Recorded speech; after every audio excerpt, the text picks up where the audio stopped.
In this world, there are beasts guided by the gods, taking on human form as prophets. And there are humans cursed by evil gods, who descend upon the mortal world to slaughter all living things.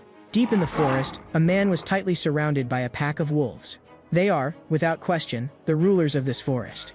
Unfortunately, you picked the wrong target today. To be precise, an incarnation of the black dragon god.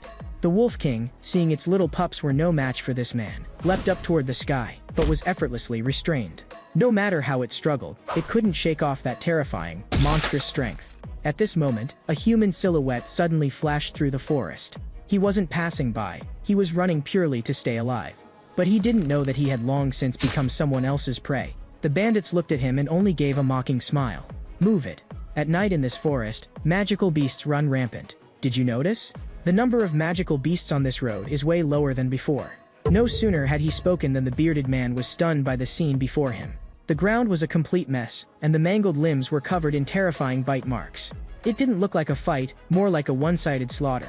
Just then, a bandit suddenly shouted from within the crowd. "Hey, you guys, come here. Look at this." They saw a man with pitch-black arms, slumped beside the Wolf King's corpse. Don't tell me this guy is actually the leader of the wolf pack? Or is all of this his doing? Stop talking nonsense. Could a human leave claw marks and bite marks like these? The bandit was just about to reach out and check, when he was savagely bitten by a magical beast that looked like a lizard. Don't panic when something happens. Little things like this go down with a single slash. The bald man had only just raised his arm when the whole thing was snapped in half by a brutal blow. What's going on? Agonizing pain surged through him, and the bald man let out a hoarse, guttural scream. Shut up! You dare lay a hand on my little brother? Whoever so much as thinks about touching him again will end up just like that guy. Seeing this, everyone drew their weapons and slowly closed in. This brutal fight was clearly unavoidable.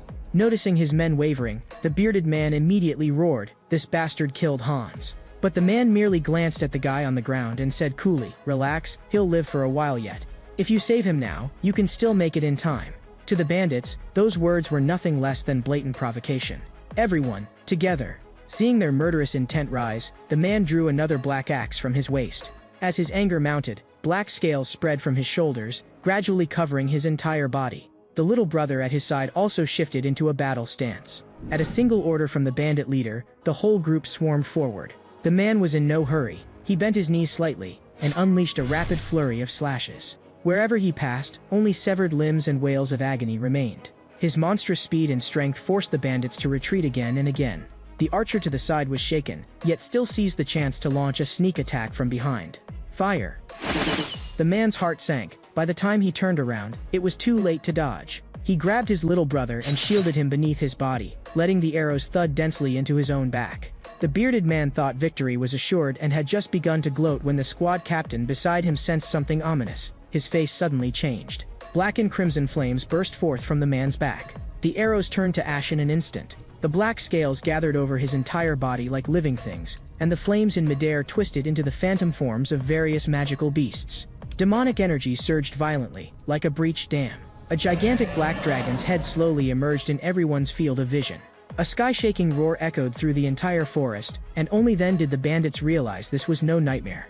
In all my life, this is the first time I've seen something like this. His legs went weak, and his whole body trembled uncontrollably.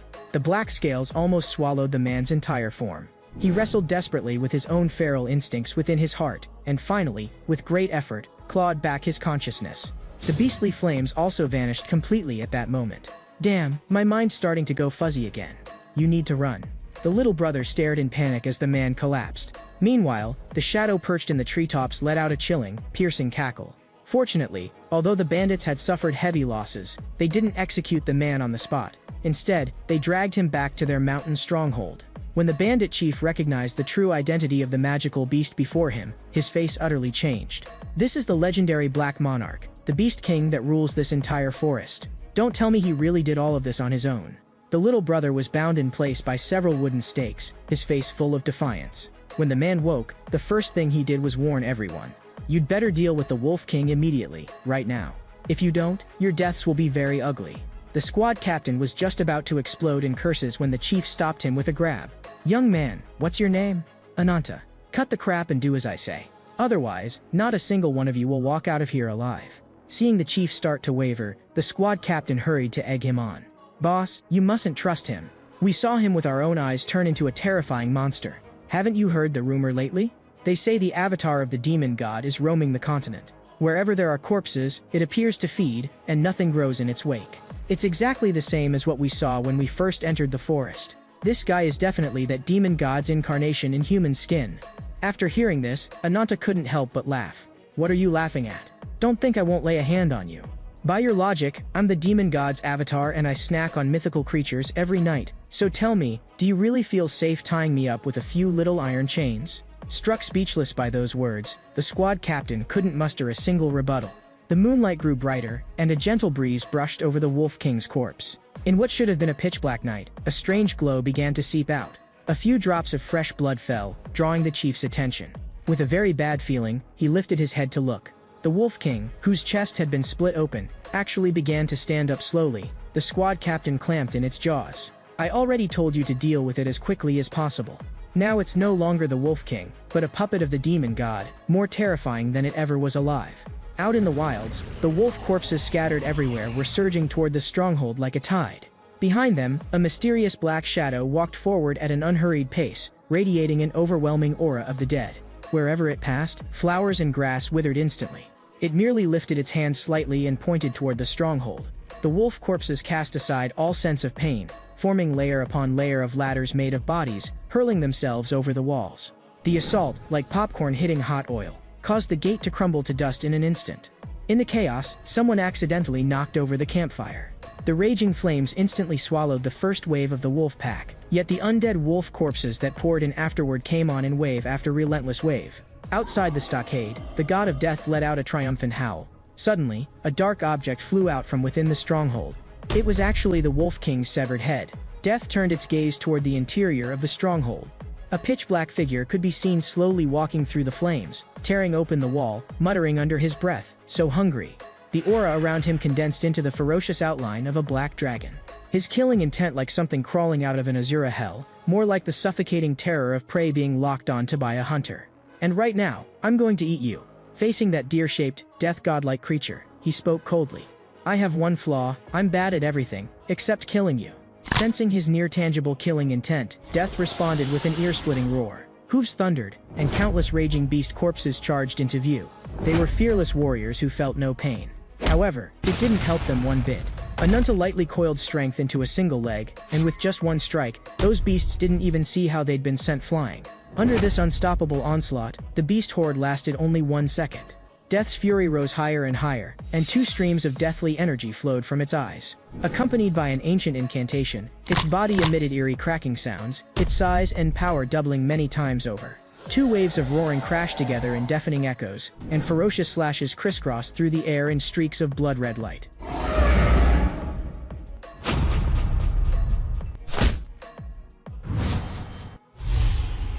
With a single heavy punch, he sent the god of death flying dozens of meters away. Ananta casually flung the death god's severed arm aside, and at that moment, the scales on his body slowly receded. The death god's mangled body was on the verge of collapse.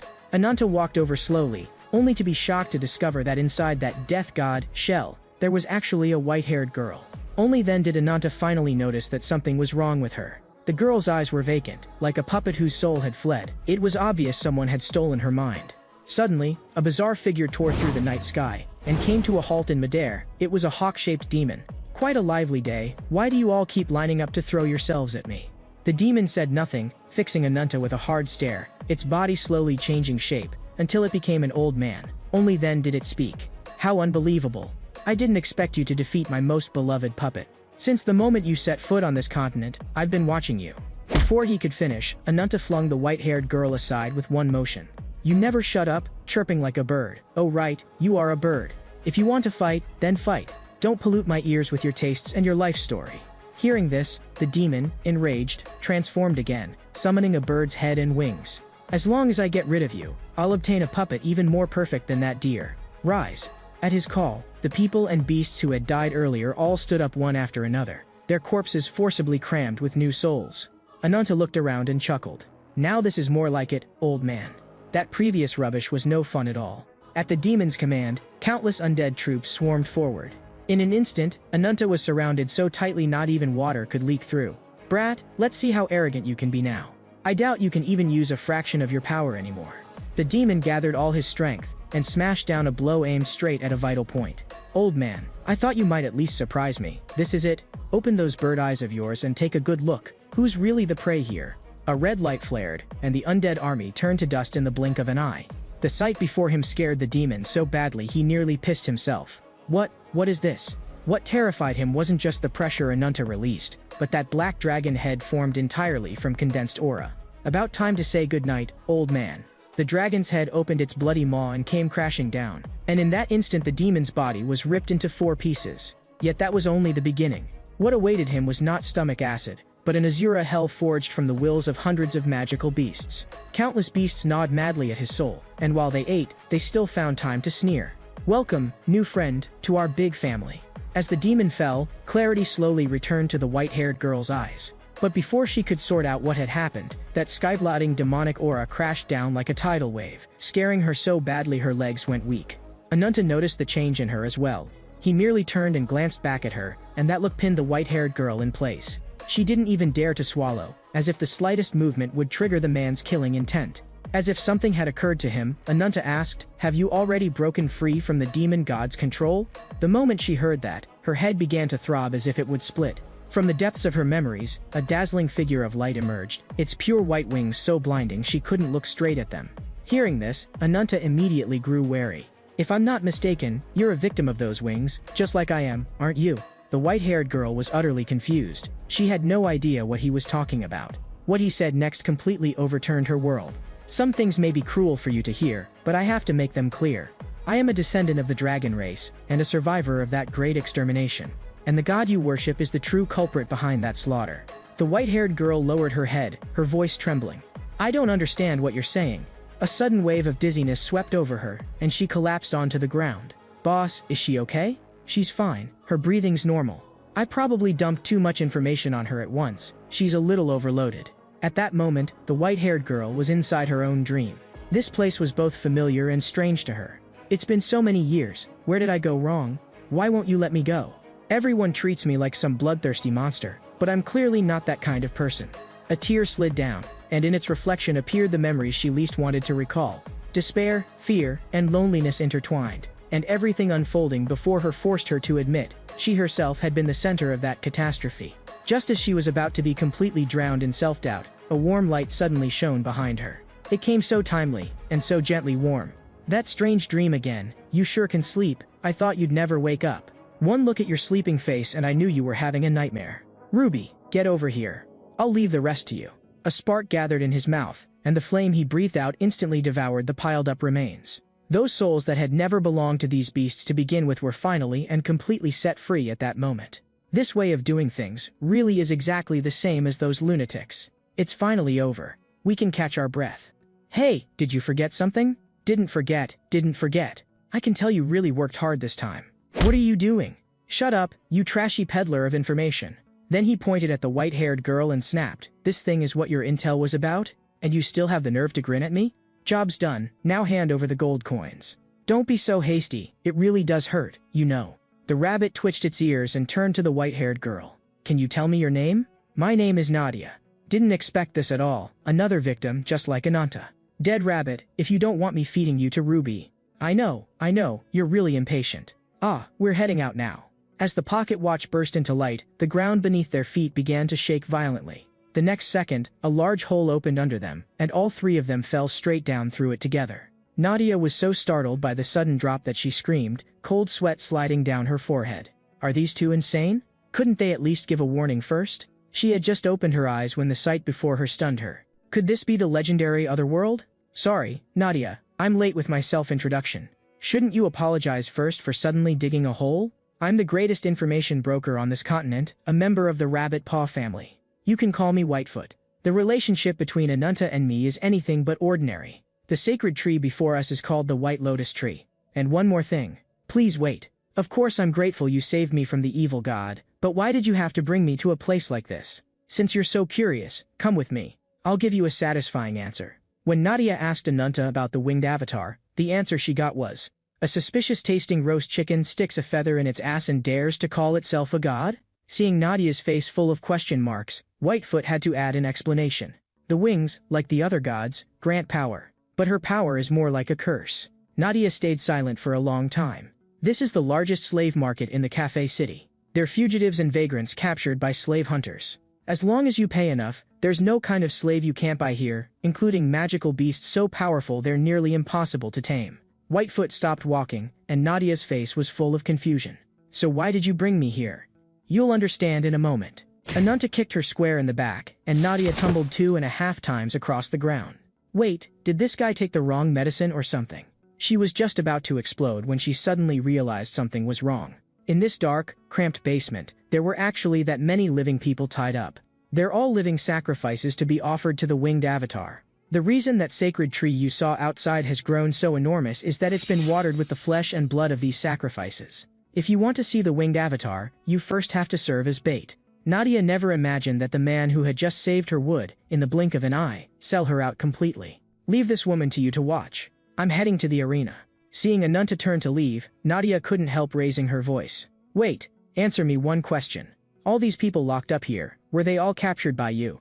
So what if they were? This way, you can get what you wanted and meet the winged avatar. Are you even human? You'll stoop to anything to get what you want?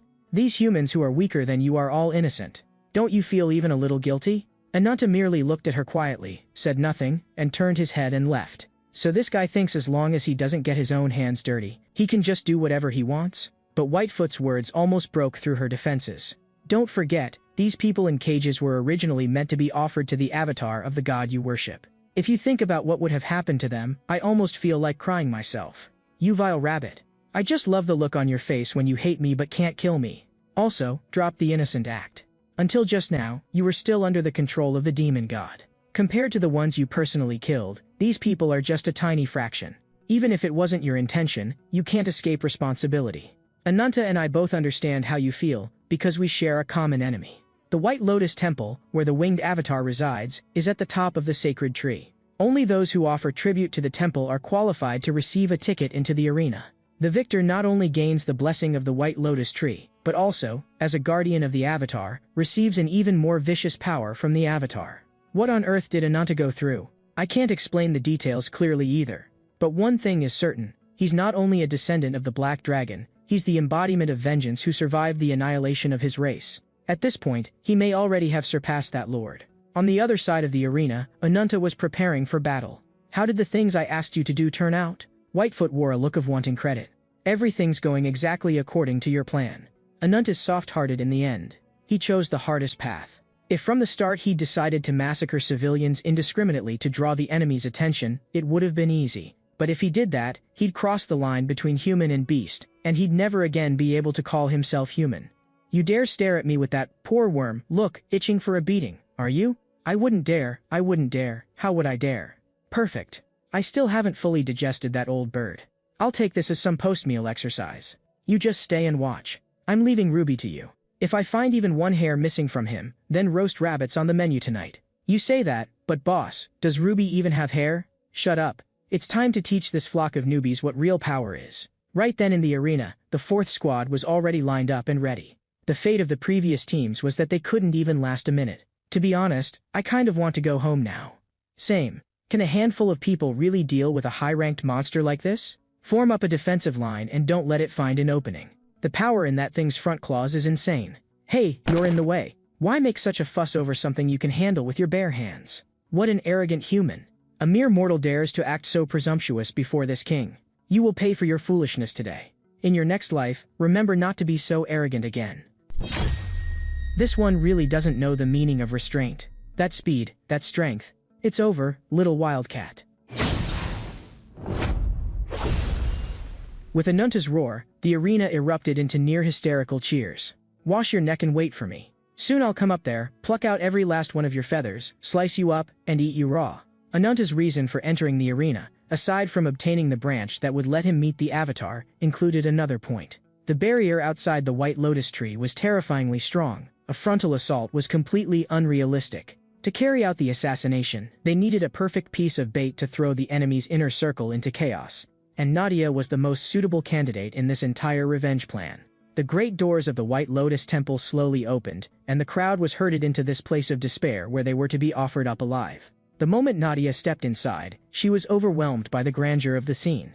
This white lotus temple built on the sacred tree, it's actually such a magnificent palace. A sudden pressure swept over her, making her whole body tense up. This guy, could he be? Mortals, do not be afraid. Welcome to the goddess's temple. You who have lost your way in the abyss, raise your heads. My god, is this a deity? I am the master of this white lotus tree, and the avatar of the goddess's enlightenment in the mortal world. The loving goddess granted me the power to rival all darkness. My name, Balzac. To be chosen as sacrifices is your honor as mortals. Your bodies shall gain eternity together with the sacred tree. However, a sudden cry from within the temple cut off his sermon. Lord Balzac, please spare my little sister. She's still too young. Balzac walked forward with a smile and said gently, kind soul, express your reverence for the goddess with a devout heart. Thank you. Hope in everyone's hearts was mercilessly extinguished. Nadia's anger burned inside her as she finally saw the truth clearly. I'm going to kill you with my own hands. What touching sisterly love. Your little sister was already freed from fear and could have gone on her way in peace. You ought to be thanking me. The Avatar's guardians beside him sensed something was off. There's something wrong with this woman. Deathly energy slowly seeped out from within Nadia, and the guardians were stunned by that overwhelming force. This black aura is wrong. I can't move my body. You're no savior at all. Stop pretending to be merciful and benevolent. Interesting. So there's another avatar hiding among the sacrifices. The leaking deathly aura slowly took on physical form. The screams of the crowd drew Nadia's attention. Monster. It's a monster. Help. Those terrified eyes once again awakened the demon in her heart. Am I going back to that again? But a voice, at that crucial moment, yanked her back from the abyss. Don't resist it. Go and reclaim who you really are. I don't know who you are, but thank you anyway. A dormant power was awakened. A vast force of the forest burst up through the ground, and in the blink of an eye, everyone was wrapped up in thick tree trunks. Don't be afraid, everyone. I'll get every last one of you out of here. Suddenly, a heavy blow struck Nadia square in the face. A mere little deer dares to act so arrogant before me? Even if you possess two different powers, your avatar is nothing but a nobody from some distant land. Looks like you've been stuck in this godforsaken backwater too long. I have a name, Nadia, the forest avatar of Mother Nature. Ignorant little deer, you still don't understand what is truly called divine power. As the branches grew madly, a gigantic war hammer took shape and came crashing straight down toward Balzac. That's it? The power of a god exists to make you kneel, not to let you defy. With just a single finger, he effortlessly shattered the war hammer that had gathered all of Nadia's strength. The violent explosion drew everyone's attention and made Ananta realize that things over there were escalating far faster than he'd expected. What unfolded before her eyes also made Nadia instantly understand. This guy was on a completely different level from her as an avatar. Suspended in midair was a gigantic golden birdcage. With a snap of his fingers, the cage slammed heavily into the ground. Nadia stared intently, and within the smoke she saw an even larger dark silhouette slowly emerge. That bird is dangerous, run. Nadia's pupils shrank sharply. When did these two bone spikes stab into me? I never even saw him move. Your courage does impress me a little, but what a pity, someone of your size isn't even enough to get stuck between my undead bone bird's teeth. On the other side, Ananta had just finished off the last magical beast in the arena. With the deathmatch concluded, the Guardians brought out the victor's prize. Duke Bernhard showed a meaningful smile, for the item in that chest was the key that would grant access to the top of the White Lotus tree. Meanwhile, inside the temple, Nadia had already been pierced by the bone spikes and was gravely wounded. Behind her stood the civilian she had sworn to protect. And before her loomed an undead bone bird whose true power was unfathomable. The situation was utterly stacked against her. Take a good look at the people behind you.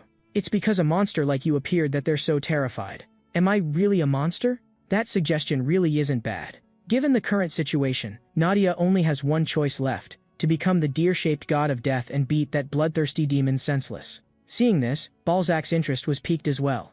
I admit, your persistence does move me. So, if I use that move as well, how exactly will you respond? Nadia snapped her head around, her heart sinking. The ground beneath her shook violently, and in a single instant everyone inside the protective barrier was impaled by countless branches. At the same time, masses of branches erupted madly from beneath the bone bird's feet, racing to stab into its body. This is the great art bestowed upon me by the winged goddess. To witness her authority is an honor beyond measure for you. The branches of the White Lotus tree glowed with an eerie red light, which slowly flowed into the undead bone bird. Those red lights were in fact the souls of the people hanging from those branches. The ecstasy of power made Balzac's whole body tremble. With a mere flick of his hand, All the trunks Nadia had summoned withered and crumbled. The guardians, drawn by that power, began to mutate, and in that moment, the immortal puppet corpses were truly born. The roar of the undead bone bird nearly drowned out Nadia. Under its oppressive might, she couldn't move at all. Damn, I can't muster any strength. Balzac raised his palm slightly, and thick branches instantly bound Nadia tight. Don't forget whose domain this is. Your avatar, in my eyes, is nothing more than an appetizer. Arrogant little dear, I'll give you a chance to live. Answer me, what is 1000 minus 7? If you're going to kill me, then kill me. I don't want to see that disgusting face of yours again. Just as Balzac was about to raise his hand and finish her, a great door suddenly burst open. A streak of red light shot across like a meteor, a dark figure hurtling straight at Balzac.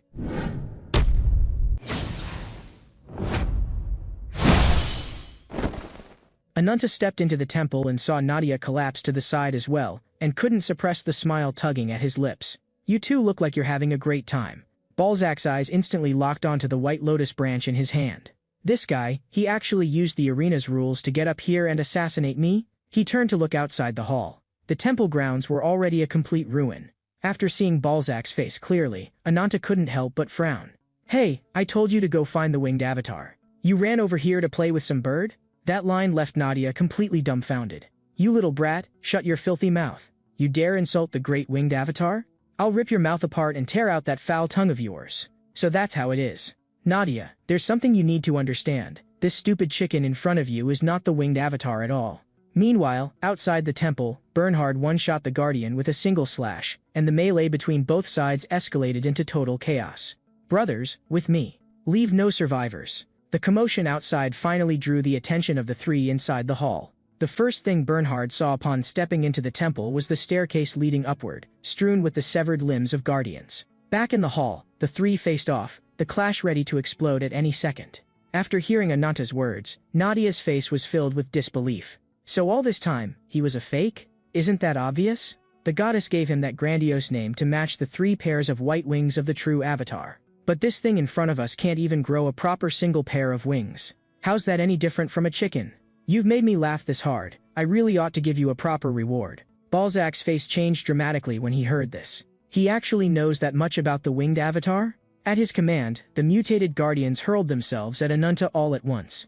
Ananta's hands turned into dragon claws, and with a casual sweep he sliced the sacred tree cleanly in half. Freed at last from Balzac's bindings, Nadia once again thanked Ananta. Save it. Leave the rest to me. Go wherever you want.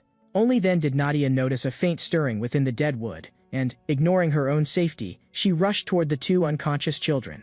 Sensing danger, Ananta shouted at once. Get back! The guardians seized the chance to close in, only for their heads to be smacked flying by a single palm strike from Ananta.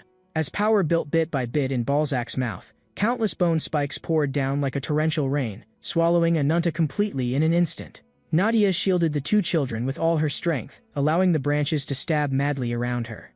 As the dust slowly settled, a massive black figure slowly raised its head into view, Ananta in his black dragon form. Before the headless bone bird could even react, the black shadow was already in its face. Ananta slammed into it like a cannonball.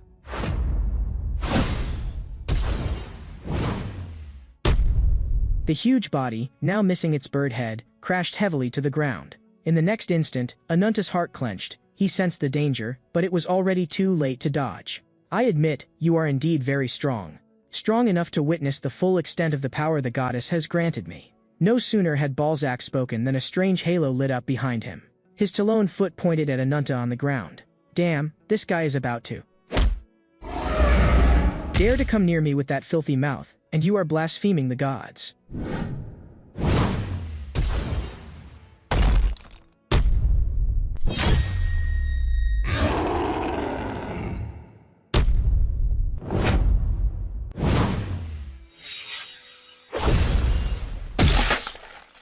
The heavy blow of those talons not only tore both of Ananta's arms apart, but the spilling shockwave also shattered the ground into cracks. Ananta let out a roar, and black miasma gushed from his wounds like a spring. Within the dark fog, an even thicker dragon claw slowly took shape. Balzac was stunned by the sight. Just what is this guy? Ananta gathered the fury of his severed arms into his palm, and with a sudden swing, blood-red energy shot out along with the slash. Balzac hurriedly raised the sacred tree as a shield, yet still ended up decapitated, his head and body cut apart. The tearing pain wrenched a scream from him, and the illusion of his form completely collapsed in that moment. Seeing this, cold sweat ran down Nadia's back. Thankfully, Ananta actually held back when he attacked me before. Ananta was just about to step forward and finish him off when, to his surprise, the headless undead bone bird slowly began to rise again. This time the impact was like a meteor strike. Ananta twisted and dove aside at the last instant, barely dodging it. He got to his feet and looked back, only to see, deep in the mist, an even more terrifying shadow slowly revealing itself. Snapping back to his senses, Ananta leapt again. An even fiercer clash was about to begin. At the same time, the sky split open with a strange rift, and a godlike black silhouette slowly descended. The pressure it radiated made it almost impossible to breathe, and its destination was the temple atop the white lotus tree. As Ananta and Balzac clashed once more, in the blink of an eye Ananta burst into motion, and with a single claw pierced straight through Balzac's chest. Though gravely wounded, Balzac refused to miss this once-in-a-lifetime opportunity. He suddenly thrust a taloned foot upward to point, and the spot where Ananta was about to land was instantly bound tight by the sacred tree's branches. Weren't you good at running? Try running again now. The undead bone bird's ribcage snapped open, and countless bone spikes fired wildly like a sudden storm. In an instant, the entire temple was drowned in the sounds of explosions. Nadia, frantic with worry, could only scream Ananta's name over and over. A black shadow flashed past, circling around behind Balzac. By the time he realized it, it was already too late. A storm-like barrage of blows came crashing down. His bone claws lashed out in a panic, only to be easily dodged. The damage from that combo wasn't exactly fatal, but the humiliation was immense. Balzac was so furious he started cursing outright. No sooner had Ananta landed than Balzac was stunned by the sight of those feet in front of him. What's with those legs? Don't tell me he can freely change into other creatures as well. Nadia, however, saw it all clearly. Just before the bone spikes hit, Ananta had used his own dragon claws to sever both his feet, forcibly avoiding a mortal wound. And in that brief instant he was airborne, he had already finished regenerating them. Ananta's terrifying adaptability and regenerative power sent Balzac into deep thought. To truly bring him down, I have to restrain him first and kill him in a single blow. I can't give him any chance to recover. As his skill activated, the whole temple shook violently. What trick is this guy trying now? The ground under Ananta's feet suddenly heaved upward, and countless sacred branches surged toward him in bundles, thicker and far more powerful than before. Dodging between them, Ananta glanced at Balzac. The white lotus tree is feeding him power non-stop. Even the damage I just dealt has been completely healed. If this drags on, it'll only get worse for me. The tremors running through the temple set the entire white lotus tree swaying. And that was exactly what Ananta had been waiting to see. He focused his strength into his legs, then exploded upward in a leap straight for the ceiling. His move left both of them stunned for a second. He actually gave up the terrain advantage he had on the ground? Ananta's fist crashed into the temple's vaulted ceiling. You've got to be kidding me, is this guy brain damaged? He came up here just to tear my house down. As rubble rained down, Ananta lost his footing, turning into a sitting duck in midair. Balzac laughed wildly as he closed in. Now your hands and feet are both useless. Do you really think you can still kill me? While Balzac advanced step by step, Ananta only drawled out a question. Up to now, how many people have you killed in total? The question made Balzac chuckle. What chicken keeps count of how many grains of rice it's eaten? That answer pleased Ananta. So you really don't know how heavy a single life is. As he spoke, a pair of black wings tore open behind Ananta's back. A deluge of deathly energy erupted at once, surging straight up to the heavens. With the activation of the Soul of the Dead skill, Ananta's third-stage dragon form stepped into the realm of a bone dragon. And that was thanks to that death-seeking demon. Before long, an eerie unrest stirred from the ceiling above. Balzac slowly raised his head, scalp prickling. The people he'd hung from the sacred tree earlier were all back on their feet. And the moment they left the tree, Balzac lost his access to their souls. Countless undead turned and began to tear into him in a frenzy. The sight made Nadia's legs go weak with fear. To be honest, I'm curious too. Does this chicken actually taste any good? In just a short while, Balzac was swallowed up completely by the mountain of sins he'd piled up himself. He spent the last of his strength just to crawl out from under the heap of corpses. Drained in at the end of his rope, Balzac launched one final charge at Nadia. Even if I die here today, I'll drag at least one of you down with me. Yet against his expectations, a crisp detonation rang out from the sky, and a beam of golden light shot straight down, slamming into Balzac head-on. The bursting radiance was so bright it was almost impossible to keep one's eyes open. When the smoke cleared, Balzac's head was pinned to the ground like a soccer ball under someone's foot. Just meeting that person's gaze sent cold sweat running down Nadia's temples. Then the moment that stranger suddenly dropped to one knee made a chill run all the way up her spine. I have come to receive you, my lord. Was your journey pleasant? At that moment, the little boy behind Nadia slowly got to his feet. A sense of extreme danger flashed through her mind. The boy's hair grew wildly, flowing into a head of sleek long hair. His small body rapidly expanded. In the blink of an eye, the figure before them was none other than the rumored final boss, the true winged avatar of the goddess herself. The moment Gyo stood up, Nadia only met his gaze for a second, and a strange pain swept through her whole body from within. It was as if the power in her body was being forcibly brought into resonance by his existence. Nadia looked doubtfully at his back. This man, just who is he? The dying Balzac slowly raised his head, and the instant he saw who had arrived, his eyes almost popped out in terror. You, could you be, Gyo? How could you appear here? Seems your memory's not bad.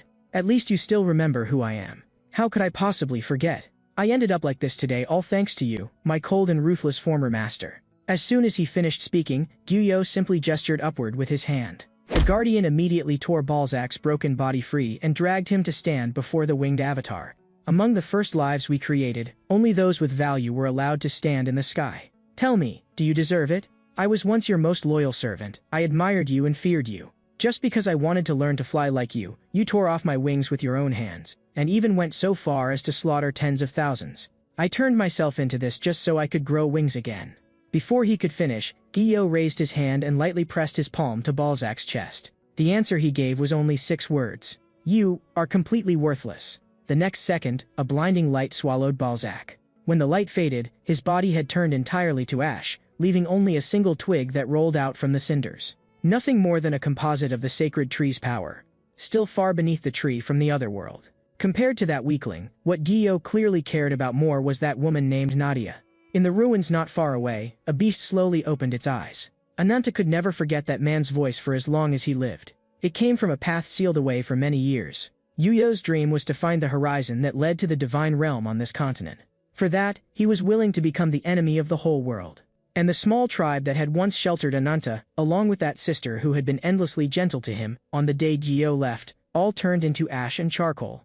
The scene cuts back to the present. Gyo walked up to the woman who was connected to him in some way. Rage instantly shattered the shackles of pain on Ananta's body. It's been 20 years. I've been looking for you, for a full 20 years. Grief and hatred converged in that moment into a blade of vengeance.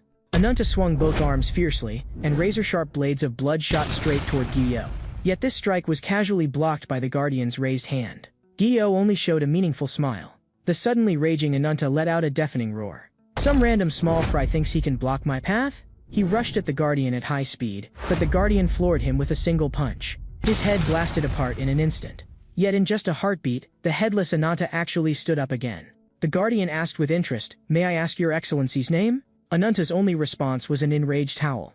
"Since we can't talk, then less nonsense. This punch contains all of my strength. Can you withstand it?" The scene shifts, and Gyo and Nadia lock eyes. Just as Gyo was about to move to finish Nadia, a battle axe howled through the air. It cleaved toward his cheek, only to cut nothing but empty space. What level is this guy's speed? Long time no see, Bernhard. After all this time, you still haven't learned to give up. Even that pitch-black guy hasn't decided to give up. So what right does a small fry like me have to give up, right? The guardian then noticed something strange about Ananta, and kicked out to open some distance. Ananta's form began to spiral out of control. His size swelled with his mounting rage, and a pair of giant wings burst open from his back. A heaven-shaking dragon's roar left everyone present frozen in place. Gyo looked at the black dragon before him and chuckled. Looks like my luck is pretty good today. So many old friends came specially to welcome me. Elsewhere, in the distance, Whitefoot was reporting the situation inside the temple to someone. Meanwhile, the unhinged Ananta was trapped in his own memories. He was forced to face both unbearable memories of the past and a black giant dragon tens of meters tall. This black giant dragon was the very source of Ananta's power. The stronger his desire, the more power he could draw from the black dragon. And the only price the black dragon demanded was the anger and vengeance accumulating bit by bit in his heart. At this moment, Ananta was completely lost. His size and strength multiplied, to the point that even the guardian began to doubt. Is this guy still the same person from just now? Golden light flared all over the guardian's body, while Ananta's dragon breath slowly gathered in his mouth. Their attacks blasted out at the same time, and where they collided, they set off a cataclysmic shockwave. The surging aftershock rolled outward, but was easily blocked by the wings Gyo spread. This kid's actually willing to burn himself out just to try and defeat me, and can still keep his heart from wavering. Bernhard seized the instant Gyo was distracted, and, bearing the resolve to avenge his fallen comrades, charged straight in. Right as he swung his axe, Gyuyo's figure flickered, appearing behind him in an instant. With a clang, the silver-scaled breastplate and the battle axe hit the ground together. "Go keep your good brothers company." Bernhard rose once more like a war god descended. "You may defeat my body, but you will never beat me." After finishing off Bernhard, Gyuyo again walked up to Nadia. "I can see you're terrified. You're no different from the way you were before." Nadia weakly lifted her head and looked at Gyuyo. Those memories that had once been missing finally resurfaced in full at that moment. In her loneliest, most helpless time, the one who reached out a hand to her was this very man before her. Gyuyo pressed his hand to his own chest. "The branch inside me is trembling. That means you too are someone chosen by that great tree." He brushed past her, as if ready to leave. Nadia, unable to hold back, immediately voiced her questions about the branch. Branches are the source of power that the gods bestowed upon mortal creatures. Not only can they allow you to take human form, they will also grant you talents and skills beyond the ordinary. No sooner had he spoken than Gyuyo quietly pressed that twig into the corpse shell of the undead bone bird. In an instant, lightning burst from between the bones, countless arcs shooting straight into the sky. When the lightning dispersed, a blond boy appeared out of thin air. This childlike figure was the true form of the bone bird that had been imprisoned for many years, and Gyuyo's brother of the same origin, Ziz. On the other side, the battle between the Guardian and Ananta was still raging. Ananta's giant dragon claws slammed down once more, and after the clash, the Guardian's advantage was already gone without a trace. In the face of third stage Ananta, he was like a toy. Just as he was struggling to think of a countermeasure, Ananta suddenly spread both wings. With a light beat, the entire giant dragon shot through the temple roof like a cannonball. He soared straight into the sky and kicked up a storm of dust. Ziz watched the scene, a hint of worry flashing across his face. Dio only raised his hand and gently ruffled his hair. "Don't be afraid." That warmth slowly soothed his unease. At this moment, high in the air, Ananta was beginning to gather energy. In just a moment, his ultimate strike containing all his power, celestial fire, took shape. With a sudden flap of his wings, that massive fireball tore through the sky straight toward the temple. Facing this crushing blast of annihilating fire from above, Gyuyo only slowly raised his palm. "You dare look down on us with something like this? Let me tell you, there's long since no place in this sky for your dragon kind." Light flared as it crashed into celestial fire, piercing through the flames at near light speed. At such a terrifying speed, Ananta had no time to dodge. The force of the blow shattered the layers of clouds directly. Watching from afar, Ruby was almost sobbing as it called out to Ananta. "This is Whitefoot, reporting the battle situation. We can now confirm the location of the winged avatar. After this battle, the White Lotus Divine Tree has been utterly destroyed. Granted, that is indeed thanks to him using borrowed strength, which is a bit underhanded. But our only trump card, Avatar of Vengeance, Black Dragon Ananta, has been defeated. A long time ago, in the wilderness of a mysterious land, the stars of speed and thrill were a lizard being relentlessly chased by 5 hounds. Boss, we've been following you for 3 days and we're starving. We haven't even had a bite of crap. Can you give me this hot lizard? Get lost. First come first served, understand?" Suddenly, an axe flew in from who knows where, nailing one of the hounds in the head. With a shout of "fall back," Ananta's dashing figure appeared before Ruby for the first time. With one swing of the axe, he killed the lead hound. Looking at the imposing Ananta in front of them, and their boss lying motionless on the ground, the remaining 2 hounds had no choice but to turn and flee. Ananta snorted proudly. Piece of cake. In Ruby's eyes, at that moment he was a big shot 2 meters tall. It was noon, and 1 man, 1 lizard, and 1 dog were resting in the shade behind a giant rock. Ruby wagged its tail like crazy to curry favor, and though Ananta knew exactly what he was up to, he pretended not to see. "Hey, little guy, why do you keep following me?" Ruby said nothing, just kept nodding and wagging its tail. "You look all skin and bones, must taste terrible." In one sentence, he provoked Ruby into biting him. "You little punk asking for a beating?" Ruby, however, had a deadly serious look, and then actually spat out a ball of fire. "Aren't you a lizard? Why can a lizard breathe fire? Don't tell me, you're a dragon? Back then, you couldn't be bothered with me. Now, you're not worthy of me." Just as he finished speaking, the ground suddenly began to shake violently. Ananta's heart tightened, and he turned to look at the big rock they were using for shade. A colossal behemoth that blotted out the sky slowly stuck its head out. "So you're the brat who lit the fire on my backside just now?" Ananta ran flat out, with an enraged rhino on his tail. A few steps ahead was the cliff-edge desert. At the last possible moment, he leapt.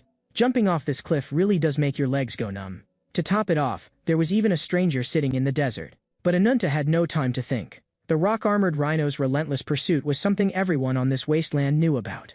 If you've got that much energy, then I'll properly play with you. Let me show you what the true power of a black dragon descendant is." No sooner had he spoken than that figure suddenly appeared behind Ananta. When did he move there? The moment he took off his cloak, the young Gyuyo appeared before Ananta for the first time. Though the rock-armored rhino was the lord of the desert, the second it smelled danger. One look from Gyuyo scared it into turning tail and bolting. Ananta didn't know what had happened, but one thing was clear: this man was strong. Gyuyo greeted him kindly. "Little one, are you all right?" It was this chance meeting that set the gears of fate turning between the two of them. And for Ananta, the direction those gears would turn led to an abyss deep enough to overturn his entire life. When Ananta returned to the tribe, he was met at once with everyone's concern and nagging.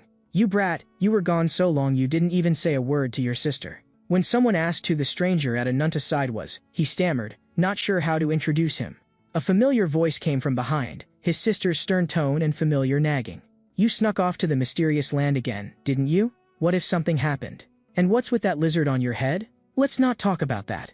Sis, let me introduce you. This is Mr. Duyo. He's the one who saved me." His sister's sudden violent coughing fit cut him off. Her palms were full of bright red blood. "Ashada, are you all right? Get back to your room. Your body's not well yet, don't run around." At that time, Ananta had no idea that the real tragedy was just about to begin. In the blink of an eye, everyone gathered in the chief's great tent. While serving lavish food, the chief solemnly thanked Gyuyo. "As repayment for saving a member of our tribe, you may enjoy the best hospitality and convenience our tribe can offer." This result pleased Gyuyo greatly, because this place was exactly what he'd been looking for. Ruby's natural intuition faintly sensed the danger on Gyuyo. That familiar look made it shrink back behind Ananta. In the end, the chief decided, "While you stay here, Ananta will act as your guide." Ananta didn't even have time to protest before he took a sharp smack as a warning. Afterward, full of curiosity, he asked Gyuyo about his purpose. Gyuyo didn't beat around the bush, openly stating that he was an adventurer specializing in geography and avatar studies. As he spoke, he drew out a yellowed piece of parchment from his robe. "These years, I've traveled the entire continent collecting all kinds of legends and tales. And in this dark red desert there's a legend about an avatar." The chief pressed him. "Which avatar is it that you seek, sir?" "His name is Ajidahaka, one of the 6 original avatars to receive divine power from the gods, and the strongest among the 6. Once, he was revered and worshipped by mortals, and people called him the avatar of the demon. The black dragon is his race and his mark of identity." Not long after, Ashiata drank down the tonic Gyuyo had sent over. At last a bit of long-lost color returned to her cheeks. After a short rest, Gyuyo said he needed to go out again to survey the terrain. Naturally, he wouldn't go without his guide. In her usual gentle tone, his sister called Ananta over, and, as always, she showed an angelic smile. "Be careful on the road. I'll be waiting for you to come back. Don't worry, sis. When I return, I'll bring you loads of good food." Before leaving, Ananta glanced back, and was surprised to find the adult's eyes on him were especially heavy. He vaguely sensed something, but didn't dare think further. The two of them trekked for about half an hour, and stopped to rest by a river. Ananta asked Gyuyo about the progress of his recent investigations. "If you can't find the result you want, will you go somewhere else to keep searching?"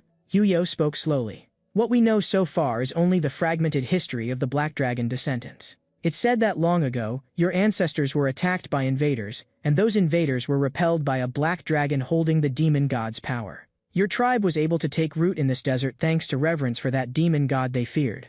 Yet when it comes to the black dragon, the villagers avoid the topic like a taboo." He suddenly noticed the wounds on Ananta. "Did you sneak out to hunt again?" Ananta only asked him to help keep it secret. It turned out his parents had died when he was very young, killed by some strange illness. The burden of raising him fell entirely on his sister alone. "But now sis is sick too.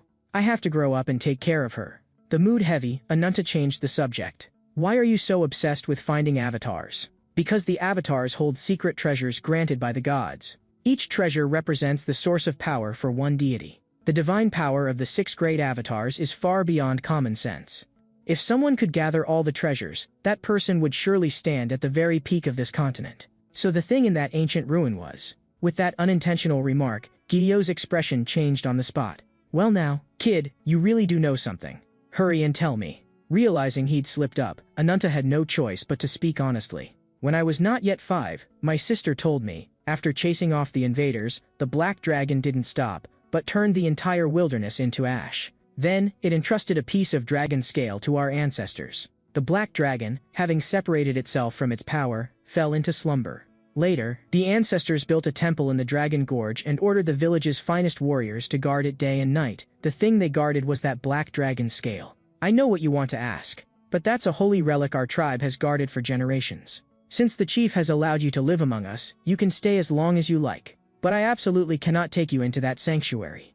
After a moment of silence, Gyuyo spoke. In that case, let me take you to see something else first. Half a day later, the two reached an expanse of crimson land. Ruby was so exhausted it lay flat on the ground, and Ananta had to pick it up.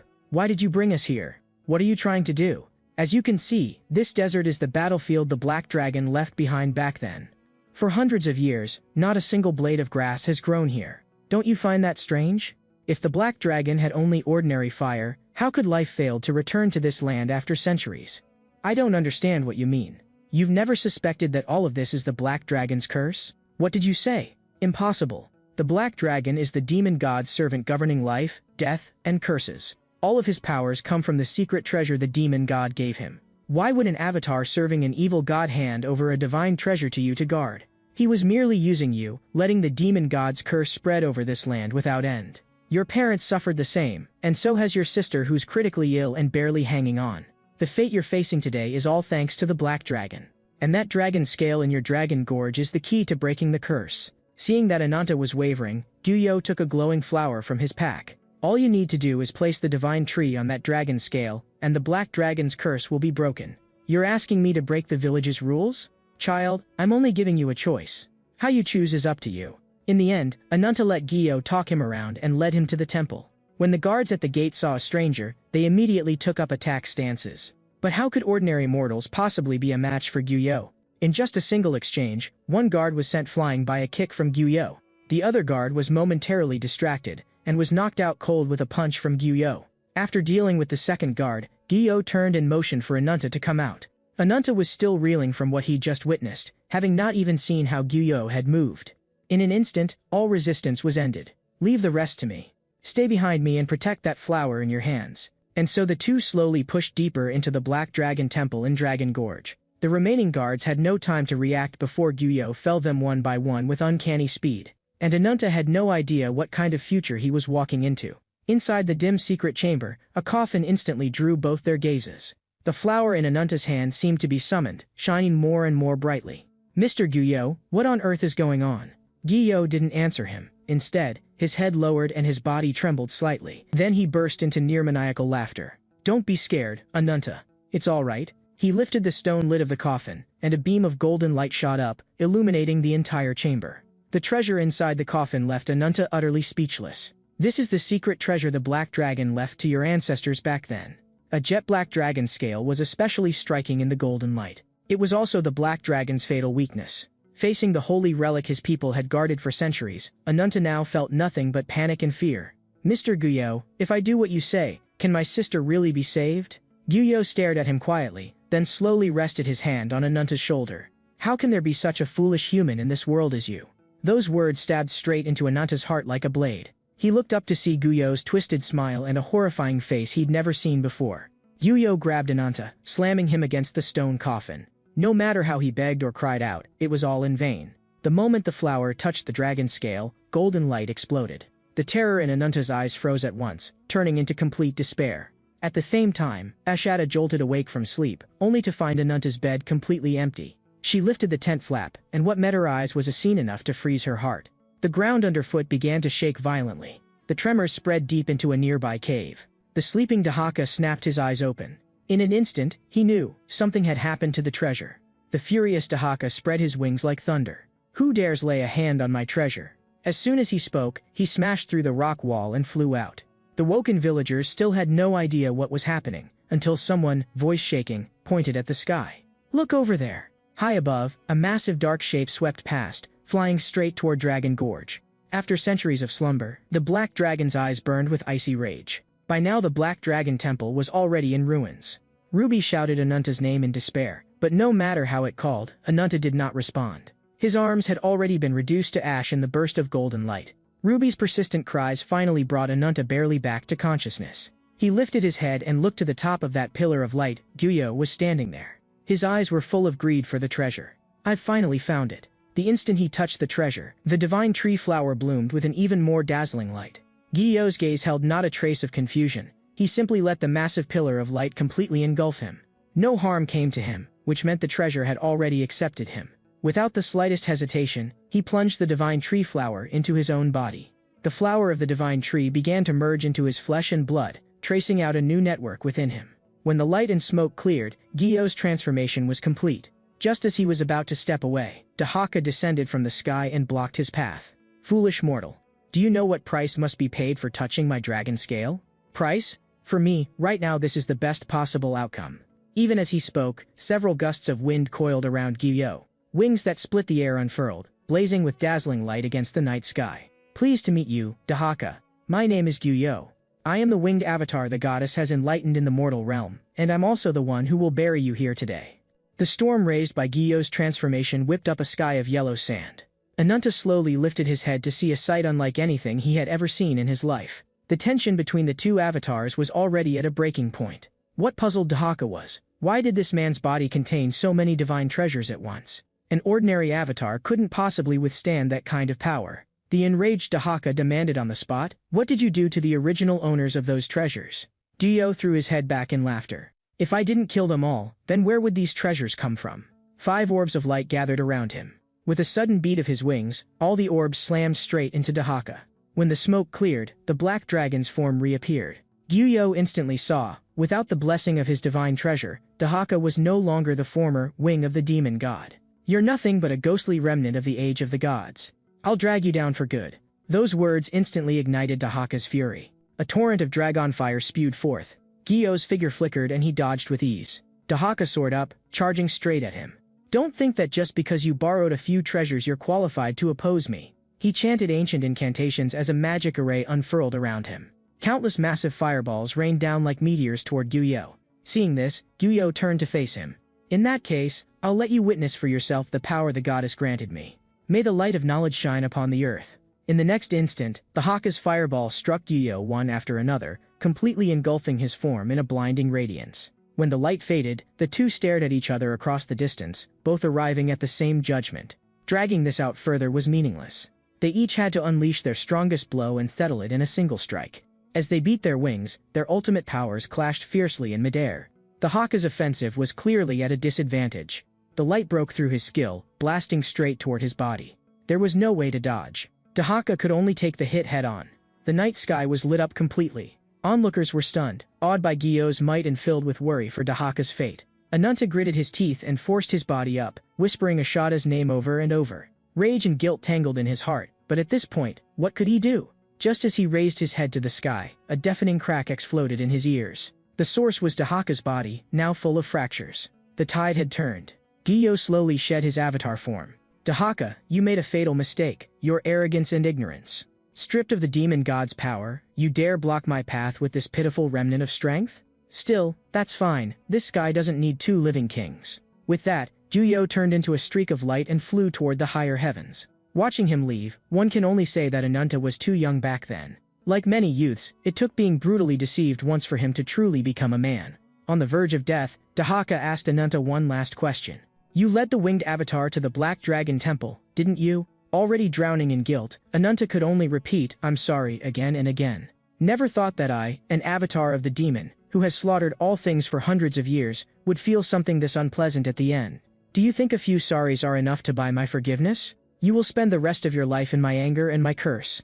I want you to repay me with a lifetime of remorse." Black flames devoured his flesh in an instant. The remaining fire gathered into a black dragon's head, clawing at the night sky. For Ananta, this calamity was only the beginning.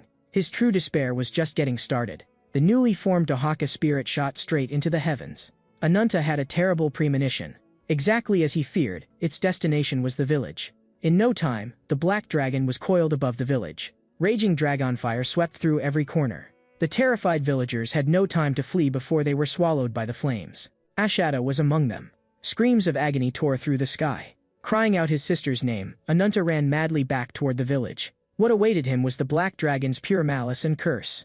That force crashed down like a burst dam, drowning him completely. It poured into his body without end. His flesh was torn apart and reborn in agony, black flame inch by inch wrapped around his heart. Again and again he was ripped apart and reassembled, the pain spreading to every cell. His arms were rebuilt in the flames as enormous dragon claws. Foolish mortal. From now on, your anger and vengeance will become the source of my power, and I will curse you forever. The scene returns once more to the present. Ananta was imprisoned in the dungeon of the warrior city. Even though he had just been utterly crushed by Gyo, his desire for revenge had never gone out. Another scene shift, and Gyo looked at the falling Ananta and murmured lightly, "I didn't expect this long journey to hold this kind of surprise. We should return to the temple." At his command, the guardian walked straight over. With a soft sound, he tore open space again, creating a portal. Just as Gyo was about to leave, Nadia called out loudly to stop him. "People say you are an evil being who presumptuously calls yourself a god. And this child is without doubt a true avatar. Can you tell me, who was I before I met you? Am I the same as this child?" Having heard her out, Gyo only gave a cryptic smile. "It's all just karma. When karma is severed, so is fate. I look forward to the day we meet again." In the royal bath of the warrior clan's palace, a figure's back could be faintly seen. Two attendants suddenly burst in. "Your Majesty, Duke Bernhard has sent word from the southern outpost." The king rose at once. "It's been a long time since I heard the words, good news. You two are lucky. If you'd come with more bad news, I'd already thought of a little punishment for you." According to the letter, accompanying him are an avatar and two humans. "Is that avatar of a winged race?" The blonde woman at his side answered at once. "The avatar's exact identity is still unclear. It would be best if your Majesty saw for yourself." "Interesting. I didn't expect Bernhard to bring me such a pleasant surprise." The south gate of the warrior city slowly opened.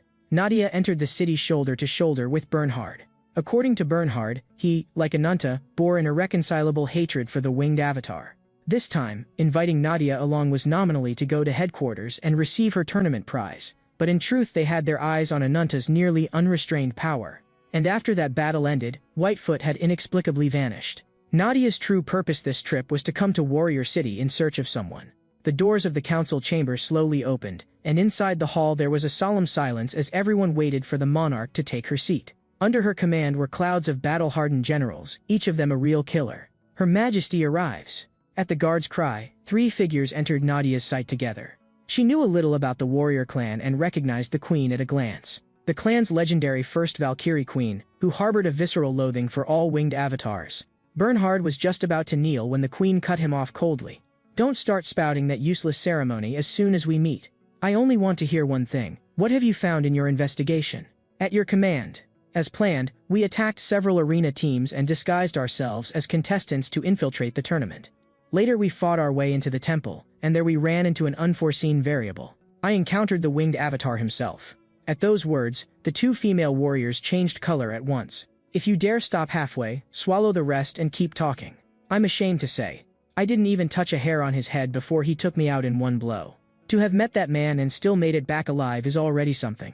And judging by those injuries, you didn't get off lightly. These little wounds are nothing to the warriors of Warrior City. I won't shrink back because of one defeat. One day, I'll wring his neck personally. Hearing this, the queen's lips curled slightly. As expected of my warrior. "And who is this at your side?" "Apologies, I almost forgot to introduce her. This is Nadia, Avatar of Nature. She shares our goal, and from now on will act as an ally, using her power to support our plans. If she hadn't stepped in to save me, I'd already be with the late king." The queen turned to the blonde woman to ask about the accompanying guests. "Your Majesty, there are two in total, one barbarian and one little girl. The girl's lodging has already been arranged. As for the barbarian, due to his severe wounds he has yet to regain consciousness and remains in a coma." "Well done. I'll see that you're duly rewarded." The queen strode up to Nadia. "Nadia, welcome to Warrior City. My name is Lagartha. Thank you very much for helping my clan's warriors." Nadia nodded in greeting. "It was only a small effort. Now that we're allies, you should tell me the real reason you asked me here." She truthfully revealed the secret of the branch within her. At the mention of the branch, Lagartha's gaze instantly sharpened. At that moment, a sharp voice cut in from the side. "Your Majesty, there's no need to listen to this woman feign misery. From the moment she stepped through that door, I couldn't stand the stench of the winged avatar on her. You admitted it yourself, you've got one of his branches in your body." Lagartha's face darkened. "Nadia, is that true?" "It is. Ever since I met the winged avatar, the branch in me has been trembling nonstop. But it's precisely because I don't understand it that I came to you for help." Lagartha then asked Bernhard if he had already told Nadia about the offshoot. Bernhard denied it at once. "If this girl is the one Guillaume's been searching for all along, then for us it's a once-in-a-lifetime opportunity." An emergency report from the guards cut the conversation short. Lagartha snapped, "This is the Royal Council chamber, not a tavern for you to shout in." "1,000 apologies, Your Majesty, but this truly is an emergency. In the slums nearest the royal city, an unknown monster has appeared and is attacking everyone." Time rewinds to not long before. Ananta slowly woke from his coma to find himself lying in a completely unfamiliar place. Beside him crouched a little girl with rabbit ears. He had no time to think about why he was here. Only one thought filled his mind: to find Gyo and take his revenge. Reality quickly gave him the answer. His body was far from recovered. A mouthful of blood surged up his throat, spraying from his mouth. The next moment, drained of strength, he collapsed to the floor. The rabbit-eared girl went pale with fright and spun around to dash out of the room for help. Cut to another scene. Ananta staggered out into the street, and everyone around eyed him with weariness, even hostility. He himself was completely at a loss. He had no idea what this place was. There was no sky overhead. His view was walled in by stone and vaulted ceilings. Was this a city built underground? At that moment, several people came up and blocked his way. "Judging by your looks, you're not from the slums. By the rules, we have to arrest you. Resist and we kill you on the spot." Ananta sighed lightly. "In that case, you can try." Just then, a man brushed past him, seemingly talking to himself. "Has anyone seen my little one?" Ananta's gaze stopped on the tattoo on the back of the man's hand. That pattern reminded him of something someone had once told him. "Remember this symbol. It will help you find the winged avatar." Ananta reached out, wanting to stop the man. In the next instant, steel flashed. A cold blade sliced the air and came straight at his face. Fortunately, he reacted fast and just barely twisted aside to dodge the sudden strike. "Sorry," the man said coolly. "I hate people touching me from behind the most." "Sorry," Ananta's tone was just as icy, "but I hate people pointing blades at me most of all." The terrifying power he suddenly unleashed startled the man, and his body sank as he instantly retreated to create distance. Interesting. He evaluated inwardly. He looks like a man on the verge of death, so why does he radiate such murderous pressure? Ananta lifted a hand and pointed at the tattoo. "I recognize the pattern on your hand. Tell me, what's your relationship to the winged avatar?" He received no answer. What greeted him was an even fiercer assault. "I'm under no obligation to answer your questions. You want to know? Beat me first." Then, the man gathered strength and slashed at Ananta. He thought he could end the fight easily, but when the dust settled he was utterly stunned. At the last second, Ananta had manifested dragon claws. The wounds that sword aura left on the dragon claws began to heal at a speed visible to the naked eye. The captain immediately ordered his men to hurry and asked the palace for reinforcements. "The power in those hands of yours is indeed rare. But at this level, you're still far from qualified to meet the winged avatar." The instant he heard the word winged, Ananta snapped. The man raised his sword to block but was sent flying by a single palm strike. The force behind that was insane. "If I'd taken that claw head-on, forget my sword, I'd have a hole through me too." What bothered him even more was, the other man had clearly been in terrible shape at the start, yet he could still erupt with such terrifying strength. Under the curse's influence, Ananta suddenly staggered forward. The man seized the god-sent opportunity, thrusting his sword straight through Ananta's chest. The black flames around Ananta only flared higher, fangs sprouting from his jaw. He snapped his head up, his eyes filled with pure killing intent. A chill ran down the man's spine, and he yanked his sword free and leapt back. The next second, Ananta's roar shook the entire underground city. Bones cracked audibly all over him, and flames tore his skin, wrapping him completely. His body grew bit by bit amid the torture. Everyone around shuddered at the horrifying spectacle. With a soul-tearing roar, Ananta's body sprouted spikes all over, and a ground dragon tens of meters long took shape with a crash. He actually had another trump card hidden. The man had just drawn his sword to fight, but couldn't even track Ananta's charge. In a single blink, the giant claw was already upon him. At the same time, out of the corner of his eye he caught a familiar aura. This power, could it be? Before the claw fell, a figure sliced through the air. Lagartha vaulted up with sword in hand. "Cause trouble on my turf? Do you want to be deep-fried or steamed?" In short order, the guards had Ananta completely surrounded. Nadia arrived and shouted anxiously, "Lagartha, stop. He's not our enemy. This monster has already endangered my people. No matter who he is, there's no way I'm letting him go today." Then Ananta's eyes shifted subtly. The giant dragon claw suddenly swept sideways, leaving Lagartha completely baffled. What the hell is this guy doing? The next scene made everyone break into a cold sweat. Ananta drove his claw deep into his own neck. With both claws exerting force, he ripped his dragon head in half. The huge body collapsed. While everyone else was still paralyzed with fear, Nadia knew Ananta had only done this for one reason. He would rather destroy himself than be controlled any longer by the Black Dragon's curse. Looking at the man who fought the curse with his own body and will, even Lagartha couldn't help but feel a trace of respect. Soon after, an emergency meeting was convened in the royal council chamber. Right now, Ananta is locked in the dungeon. Nadia remains ready under royal guard. You all know why I called this meeting. This concerns our future with these two avatars. How long can you keep such a dangerous, unstable guy locked up? Better to finish him now. Lupa, your way of doing things is really too crude. I actually find his power very interesting. If we could turn him into an ally, that would be best. Before Tarkan could speak, Lupa had already snapped shut it into Owl's face. Bernhard, did you already know about his powers before bringing him here? Yes, and I saw them with my own eyes. The hatred between him and the winged avatar is beyond doubt. Are you kidding me? You brought that kind of monster into the city without even a warning. I knew his arrival would stir up unrest in the kingdom. But even if some people object, I still think this is a necessary step. His power is far beyond what we saw today. If we can help him control it, he'll become a weapon powerful enough to surpass all of us. They agreed after hearing him. That made Lupa completely lose it, and he rounded on Owl. Didn't you already fight that guy? With your skills you still couldn't take him. As the first one to get involved in this, it may sound strange for me to judge him. But he really does have the immense potential Bernhard mentioned. If your majesty hadn't intervened, there's no way both sides would have come away unscathed. And his powers go beyond what we just saw. Owl's words left Lupa utterly dumbfounded. Lagertha made a swift decision and called out loudly, "Come in, rabbit envoy." At the queen's summons, a familiar figure stepped into the chamber. "Long time no see, everyone.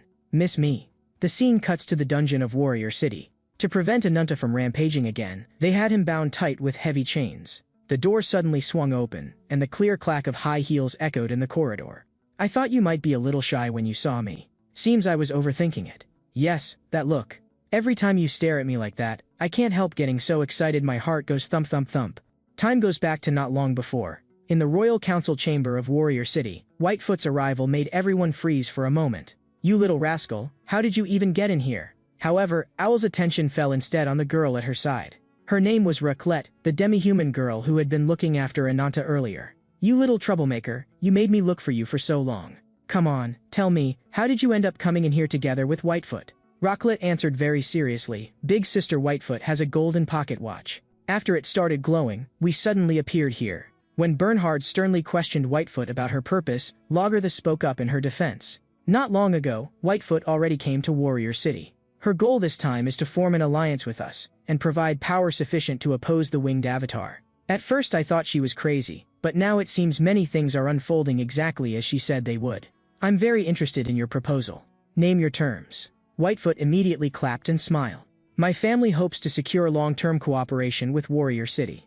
In return, you'll not only gain intel on the winged avatar, you'll also receive combat support from the Avatar of Vengeance." No sooner had she finished speaking than the aura behind her tightened sharply. It made Whitefoot's hair stand on end in fright. "It's over, this time I really might die right here." Everyone turned toward the source of the voice. From the passage behind Whitefoot, someone slowly walked out. "Good job, Whitefoot. You sell me off like merchandise the moment my back is turned?" As Raclette turned around, Ruby, who had been listless and sickly, immediately sprang back to full health the instant he saw the newcomer. Crying as he shouted, "Big bro," he bolted straight over. "There's no need for talk of cooperation.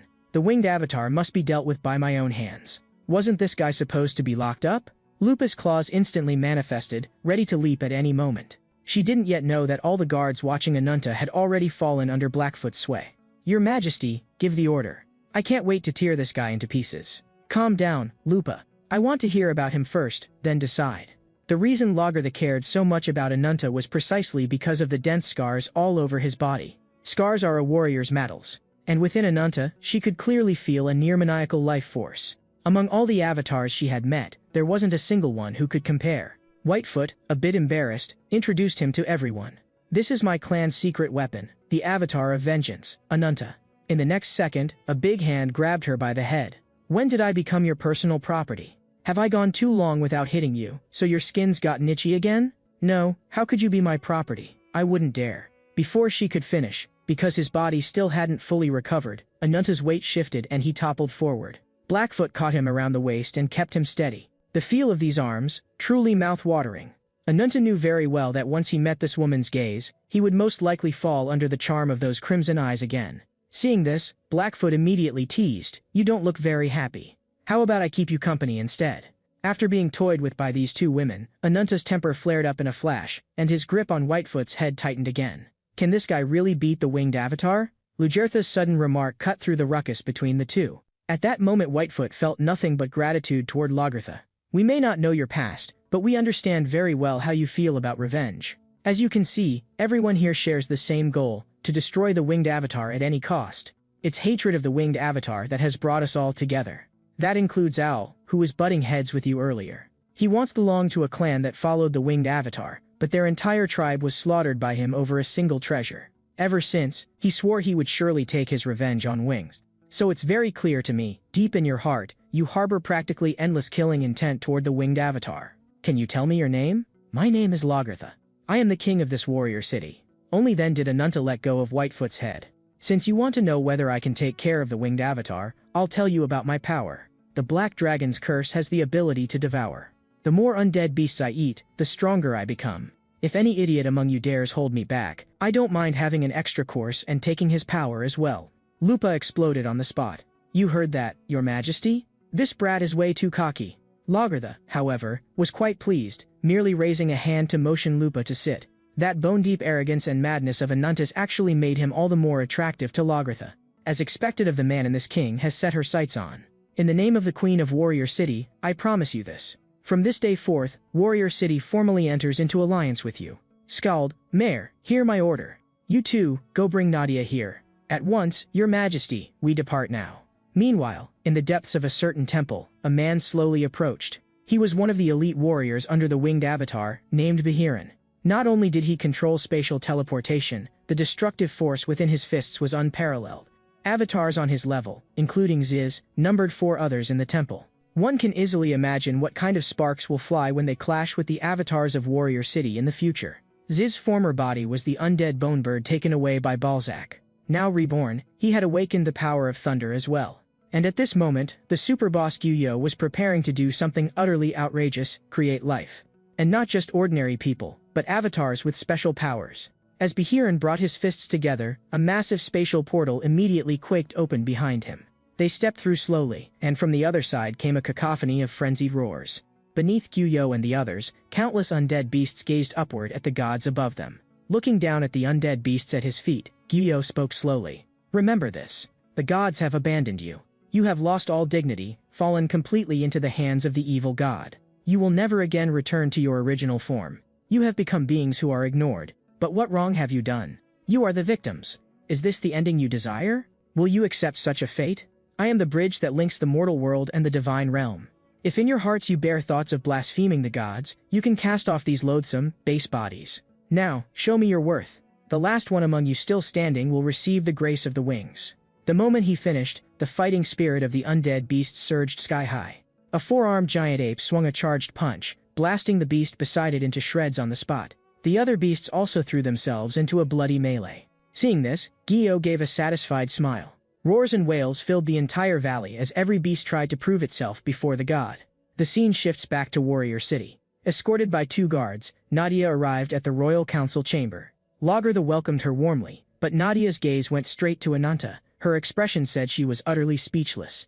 Ananta was holding a lowly by the left hand, while a vixen clung to his arm. But she quickly noticed something off about him. Is your body not fully recovered because of the curse? Or is there some other reason? Nadia, relax, Lagertha said. The guards have already withdrawn their watch on you. I've just finished discussing an alliance with Ananta as well. From now on, you and Ananta are officially members of our nation's alliance. Hold on, I never agreed to ally with you yet. Bernhardt hurried to explain. Even if it's only a temporary alliance, we still have to be united when it comes to dealing with the winged avatar. To stand against the winged avatar, we need your power. When he spoke of Nadia, his expression became especially grave, because the story he was about to tell would be extremely cruel to her. Nadia, however, replied calmly, from the moment I stepped into Warrior City, I was already prepared. I don't want to keep muddling through life like this. After thinking for a moment, Lagertha slowly uttered 3 syllables. Mistelton. That is the name of the branch of the otherworld tree inside you. Bernhard mentioned in his report. You saw an undead beast turn into an avatar in the White Lotus Temple, didn't you? At those words, Nadia immediately thought of that twisted smiling face. Mistelton is a gift the winged avatar bestowed upon undead beasts. It contains an immense amount of energy, enough to forcibly twist a hideous beast into a humanoid form. The undead beast's power will complete an evolution in the process. Nadia was stunned. You mean? Bernhard nodded solemnly. That's right. The reason you possess your current power is entirely due to the influence of the winged avatar. And your original form was very likely also some kind of undead beast. After hearing this, Nadia was at a loss and asked in confusion, if the winged avatar has power on par with the gods, why would he use it on undead beasts? Why not simply grant it directly to his avatars? Lagertha gave the answer. Because Mistleton's power is far from limited to that. It can not only turn undead beasts into humanoid forms, it can also do the reverse, turn avatars into undead-type beasts. At this point, Lagertha began to tell the story of the day she personally witnessed her homeland's destruction. After Wing descended, everyone still alive had no choice but to flee. Gravely injured, I was carried onto a boat and, from the receding sea, watched my homeland swallowed by flames and black mist. Then what happened next is something I will never forget. An avatar with 6 wings slowly descended above the royal city. He scattered radiance like starlight, which fell upon every corner of the land. The earth began to shake violently, and then a massive black shadow burst up from within the castle, tearing the entire city apart. In that moment, the undead beast's roar was deafening. You could hear it clearly even from leagues away. That undead unicorn was the Valkyrie's avatar and the guardian of the royal family for generations. At this point in the story, Ananta raised a new question. So by your logic, this woman is either under Guyo or an undead beast. But no matter how you look at her, she's way too weak. And that's exactly why she's special, Bernhard cut in. We suspect Nadia is one of Guyo's long-sought targets. She might be the one, closest to the otherworld horizon. Ananta felt his head spinning. What kind of nonsense is that supposed to be? Lagertha gave a brief explanation. It's a myth passed down through generations of our royal line.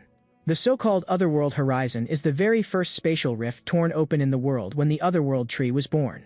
The winged avatar's ultimate goal is to invade the gods' otherworld through that horizon.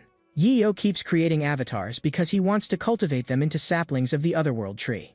However, Mistleton's internal energy is far too massive, and ordinary beasts simply can't withstand it. In the brutally painful process of evolution, only a tiny fraction survive and manage to control that power. As for those beasts who cannot endure it, there's only one outcome. Gathering her thoughts, Lagertha continued to address everyone. What happens next is the key point of this meeting. I need the two of you to help investigate more intel regarding Mistleton. Our target of investigation is the unicorn avatar who, more than 20 years ago, fell from Valkyrie to undead beast. Night fell. Whitefoot and Nadia were chatting quietly, and soon Ananta's strange behavior caught their attention. Whitefoot explained to Nadia, though Ananta can gain the powers of undead beasts by devouring them, if he goes too long without feeding he gradually loses his reason and becomes a monster. Fortunately, Blackfoot is here at crucial moments. Whenever Ananta is about to lose control, Blackfoot uses her charm ability to suppress him. But that's ultimately just treating the symptoms, not the cause. Whitefoot nodded, then brought up a deal to Nadia. As long as you're willing to help Ananta get through this, I'll use my family's strength to protect you. After all, you are also one of Guyo's targets and will be hunted sooner or later. To Whitefoot's surprise, Nadia refused on the spot. I have to figure out the past buried in my memories. So even without any deal, I'll still do everything I can to help Ananta. Whitefoot had no choice but to lay all the intel on the table. Lagertha has already begun planning to reclaim the ancient capital of the kingdom. That cursed land is called Farsa. Its current ruler is the very Valkyrie she mentioned who has fallen into an undead beast, one of the 6 great avatars, the unicorn avatar. He is very likely hiding clues crucial to Mistleton. Before she could finish, Ananta got up and cut into their conversation. Shut it, you shady info peddler. You say, investigation, but your goal is just to have me take out that unicorn, isn't it? Like I wouldn't figure that out? Hurry up and take me to the next hunting ground. Don't be hasty. Whitefoot forced a smile. We haven't even reached the point where the main force moves out yet. 3 mornings later, Lagertha gathered 100 warriors into an expedition force. It included 3rd Squad Captain All and 4th Squad Captain Lupa. The 2 of them would each lead a team as vanguards headed to the ancient capital in the land of Farsa.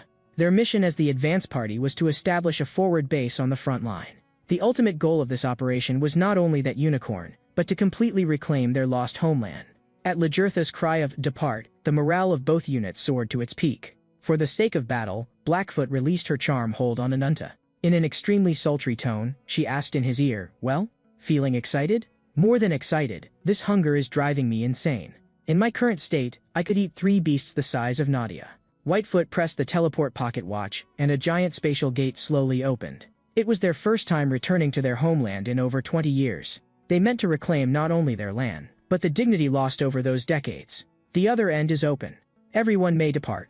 A little later, on the borders of the land of Farsa, Owl and Lupa were hurrying toward the teleport gate. Strange, why is the fog so thick here? Lupa quickly sensed something strange in the air. No mistake.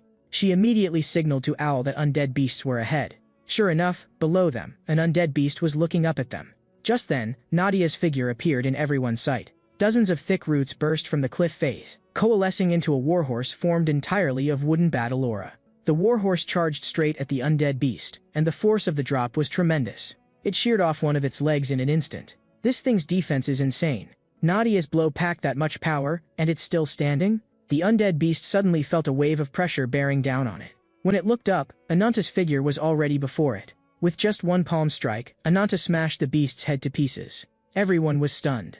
Owl laughed. Now you must believe I wasn't exaggerating before, right? I didn't expect this mission to be even more fun than I imagined. Pray that big doesn't come along often. For humans, the land of Farsa has been off limits for over 20 years. But for us, this is just the beginning. Soon after, Warrior City's forces arrived one after another in Farsa. Having just devoured a monster, the Black Dragon's curse was triggered once more. Blackfoot had to stay glued to Ananta's side to keep him from going berserk. It's really strange, it should be morning now, but there's not a trace of sunlight in this forest. Nadia shot Ruby a look. Ruby understood, and a torrent of fire instantly swallowed the undead beast. No one knew where such a small lizard got that much power. The war had only just started, and Lupa was already itching for trouble. When she glanced over, she caught Ananta just sitting there. That guy's been sitting here doing nothing ever since we arrived. It really ticks me off. Seeing this, I'll quickly try to calm her. You're being way too obvious with your grudge. Before we left, Lagarthe already told us, Ananta and Nadia will be heading to the southern forest of the ancient capital to establish a forward base. In the past, the Unicorn Avatar had stationed large numbers of beasts there to ward off intruders. Now that area has become undead beasts' territory. Whitefoot's teleportation can only get us to safe zones free of monsters. It can't drop us directly beyond that front. So the Vanguard must clear every obstacle in the southern forest. That task is extremely dangerous. Ananta and Nadia will fight alongside you as allied members. Whatever you think of them, the Queen has recognized them as comrades. So from now on we fight shoulder to shoulder. Lupa's eyes glinted fiercely. How can people of unknown origin be called comrades? Calling him a comrade is an insult to our forebears. Only those who can entrust their lives to each other deserve that word. She said it and did it. The wild avatar was truly wild. She strode up to Ananta and opened with a bombshell. You kill one monster and already need a break? Can't cut it, can you? And this bunny, can't move a step without her at your side, huh? Ananta sighed helplessly. If you've got something to say, get to the point. The Queen seems very interested in your power, but I'm not. When you transform, you're clearly holding back on your strength. That proves you can't fully control it at all. You're basically a time bomb that could go off any moment. Ananta stood and met her gaze. I said, get to the point. Lupo bristled. Still pretending you don't get it? I'm telling you to get out of this unit. If you refuse, I'll tear you to pieces right now. The tension between them shot through the roof. Just as they were about to come to blows, a slender jade hand extended, and pink light drifted like silk. In the next instant, Lupo was teleported into a cave full of bones. Where am I? Blackfoot hurriedly tried to calm Ananta. Take a step back, don't cause trouble. Don't forget why we're here. Ananta turned his head and snapped back. You dare order me around? He hadn't expected that offhand remark to make Blackfoot flip her finger in the opposite direction. If little brother doesn't behave, big sis will have to punish you. Got it, you're the fiercest, whatever you say goes. The next second, Ananta suddenly felt something off and shoved Blackfoot aside with a heavy swing of his arm. Your courage has gotten bigger, huh? Daring to use that much force on big sis. But when Blackfoot saw what was in front of them, it was already too late. A huge gaping maw opened up before Ananta. With a crunch, it swallowed them both whole. Everyone stared, dumbfounded. When did that snake even show up? After gulping them down, the giant snake turned and fled. Owl immediately ordered, 10 of you, with me, after it. They had barely taken a few steps when a strange tremor came from the ground. The thundering of hooves rapidly approached. It was a herd of horse-shaped undead beasts. The dust billowed. There were at least dozens of them. Nadia swung her little cudgel and murmured a bird-like spell. A thick tree branch burst from the ground, skewering several of the beasts charging in front. The others piled in and, in an instant, blocked off any path for pursuit. Without taking down this herd, there was no way to rescue Ananta and Blackfoot.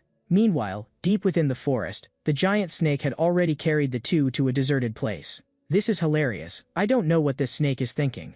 It really thinks it can digest me with this meager stomach acid? Ananta pressed his palms together and instantly took on his black dragon form. His dragon claws dug deep into the snake's body, shredding it from within. Then, unleashing his full power, he burst out through its flesh. The giant snake let out a scream of agony, then crashed to the ground. Panting, Ananta climbed out of its belly, and still didn't forget to grab his spoils of war. After they rested a while, Lupa slowly opened her eyes. She had no memory at all of what had just happened. "Feeling better?" Ananta asked calmly. Then he quickly lowered his head, pretending he had seen nothing. Lupa was completely baffled. "What did you see?" "Out with it." Then, as she processed it, her ears stood up and her face flushed bright red. Ananta gestured toward the giant snake's corpse nearby. "Seems you don't remember nearly becoming dessert." At that moment, Lupa finally understood.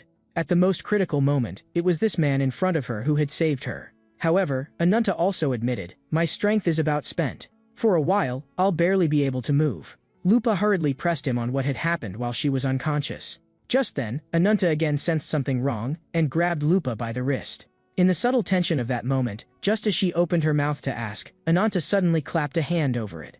Dozens of giant snakes, following their scent, had surrounded them completely. A prickling sense of dread made Ananta uneasy. These giant snakes were not undead beasts, yet they seemed to be searching for them with a clear purpose. Lupa gently pried his hand away and asked if he wanted to go head-on. Ananta shook his head. "Right now I can't fully control the curse, especially with Blackfoot not here. If it flares up, I might go berserk." They had only two options. Either transform and force their way out through a bloodbath, or avoid a direct clash and try to get back to camp to regroup with their allies. Ananta left the choice to Lupa. Lupa gave a third answer. Find a chance to break out of the forest and head to the designated destination first, just the two of them. What's more, the number of snakes was still climbing. Even if their allies arrived, they couldn't win and would only draw even worse trouble. Ananta thought it made sense. "So what do we do next?" Frowning, Lupa hesitated and forced out, "There is a way. But you'll have to hug me from behind." "No time to explain. Hurry up and get on." Sensing the shift in the air currents, the giant snakes surged toward them. Before they could react, a shadow streaked past. But there were just too many of them, and one ended up in front. The snake had barely opened its jaws when the dark blur flashed by and shredded its upper body. "How many of you always thought she was a cat? And it turns out, this wild avatar is actually a wolf." The snakes, recovering their wits, gave chase with everything they had, but they couldn't come close to matching Lupa's speed. In no time, the two of them had reached the edge of the forest. There, a mysterious figure blocked their path. Ananta spotted the issue at once. That emblem is one only those under the winged avatar have the right to wear. In other words, this guy in front of us was definitely sent by Guyo. Those giant snakes in the forest must be tied to him as well. The old man spoke, his voice hoarse and icy. "No living beings are allowed to pass here." His shadow twisted, and several black snakes slithered out of it and shot toward the two of them. As the shadows reached Ananta's feet, they surged up again from below. The black snakes were far faster than Ananta had expected. This time, he truly couldn't dodge. Lupa understood just how bad it was, and immediately flung Ananta away. Black snakes wrapped tightly around her, biting deep into each of her joints as the venom spread quickly. In the last moment before her vision went black, all she saw was Ananta's rage exploding. Wherever his dragon claws swung, only shattered serpent bodies remained. With her strength spent, Lupa shed her avatar form. Even as she lost consciousness, she didn't forget to mock Ananta. "You had the chance to run, why come back?" Ananta held her tightly in his arms. "From the moment we met, you've always treated me like a weakling, and you even risked your life to protect me." In the distance, the old man laughed impatiently. "All right, this ends now. Your struggle is pointless. Soon, I'll send you down to join her." "Old bastard, you touched someone you absolutely shouldn't have." "I didn't transform into a dragon because I was afraid of hurting bystanders. Since you're so set on dying, then obediently become my father and go to hell." Lupa was already at death's door from the venom. Without the slightest hesitation, Ananta sank his teeth into her. "Don't waste your effort. With your skills, you can't save that woman. The venom of my black snakes is a blend of hundreds of toxins. Other than an avatar with regeneration powers, no one can purge it. In under half an hour, she'll surely die. Funny that. I happen to know an avatar with regeneration powers. Now that I know how long she can last, this gets simple. Lupa, lie still. I'm going to skin the snake and bring you home."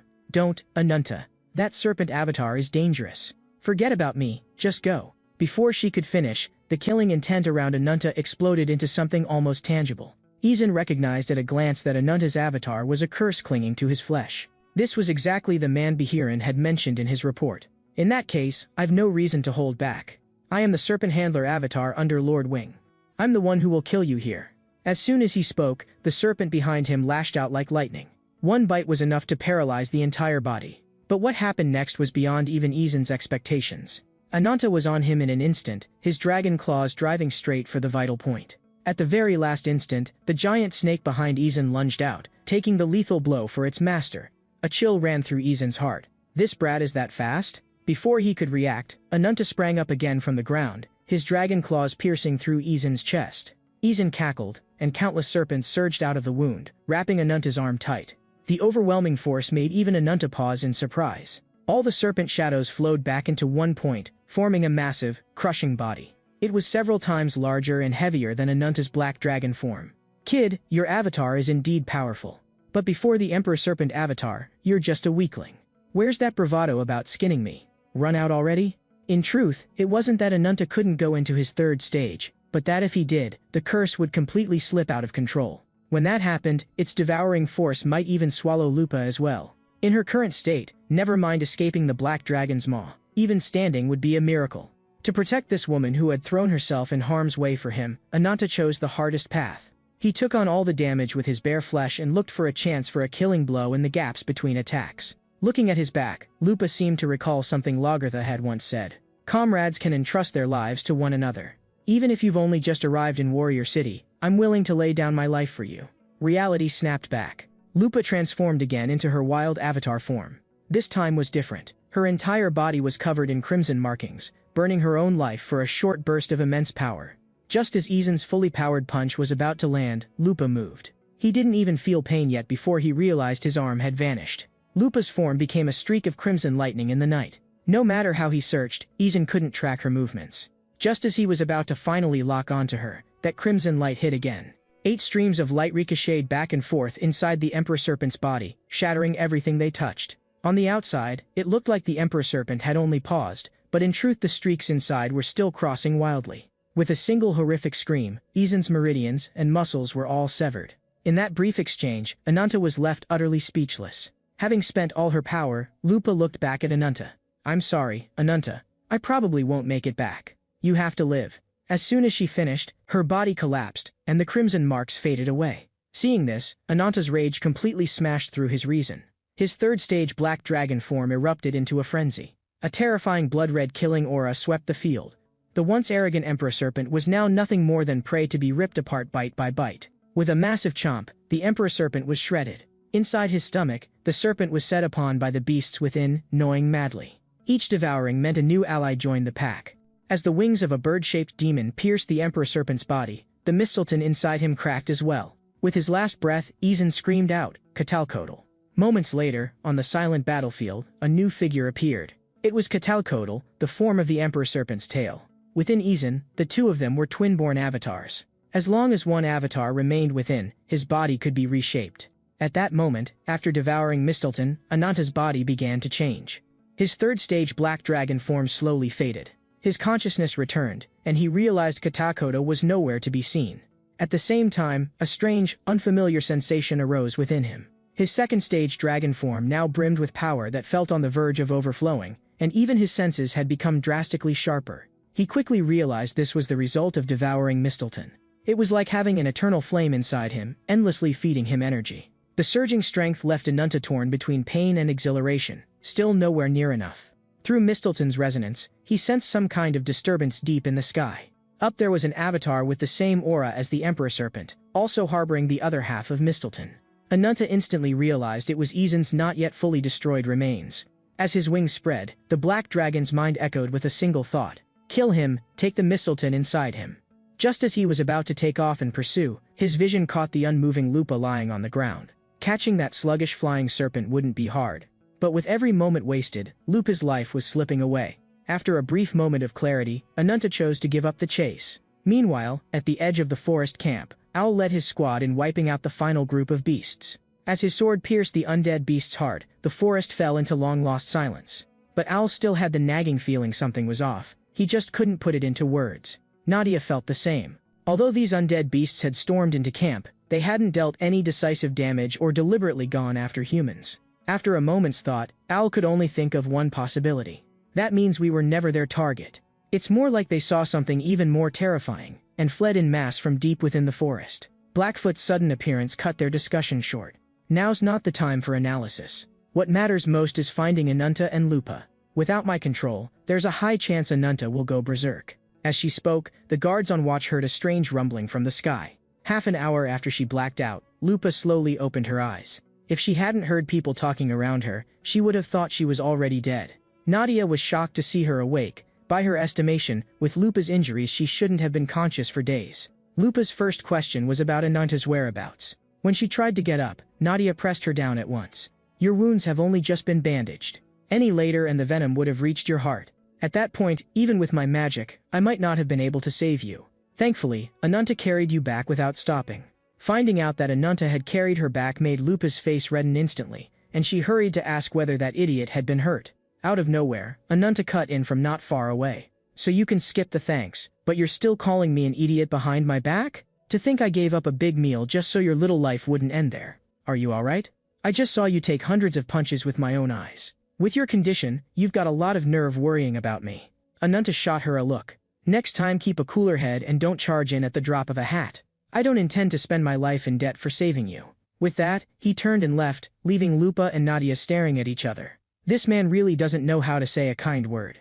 Even so, whenever Lupa saw Ananta, that nameless restless feeling surged up inside her again. Owl, on the other hand, reassured everyone they didn't need to worry. Lupa's wild avatar already has strong regeneration. After thanking Ananta again, he took the chance to ask what had happened to him in the forest. His name is Izan, an avatar who can summon black snakes from shadows. He was sent by Guyo? Judging from his emblem and the mistletoe in him, it's a sure thing. The way his black snakes attacked clearly targeted our key combatants. That means he already has plenty of intel on us. Will he come for another ambush later? With the injuries he's got now, he shouldn't show up again soon. But I devoured his avatar and took half a mistletoe. Because of that, I can clearly sense he's already taken root inside me. Blackfoot mused, so the curse in Ananta's body has stabilized. I didn't expect that thing's power could be used like this. If Ananta manages to seize the other half of Mistelton, the results might be even more unexpected. Hey, talk all you like, but stop leaning on me. Ananta frowned. I'll explain to everyone. This serpent handler avatar named Izan holds the 6th seat of the Holy See. Those seats are all personally chosen by Guyo. Their duty is to serve as the winged avatar's guardians. Only 10 beings are qualified to receive Mistelton. Among all undead beasts, they hold the highest rank. And the top 5 seats possess the greatest power and are also the teachers of the lower 5. So Izan's appearance means one thing. One of the top 5 guardians under Guyo will also appear on this battlefield. Among those 5 is an exceptionally terrifying being. A single move from him can be enough to trigger natural disasters. The scene shifts again to the skies above the old royal castle of the ancient capital. Right now Izan was shaking all over like a terrified chicken. What terrified him was not Ananta, who had just fought him, but the tall, burly man in front of him. Who did this to you? You'd better be honest before I get angry. He's the one Behiran mentioned in his report. One of my twin serpents has already been half taken by him. Answer me, what is your mission? You ordered me to blockade the road to Farsa and eliminate all who might hinder you.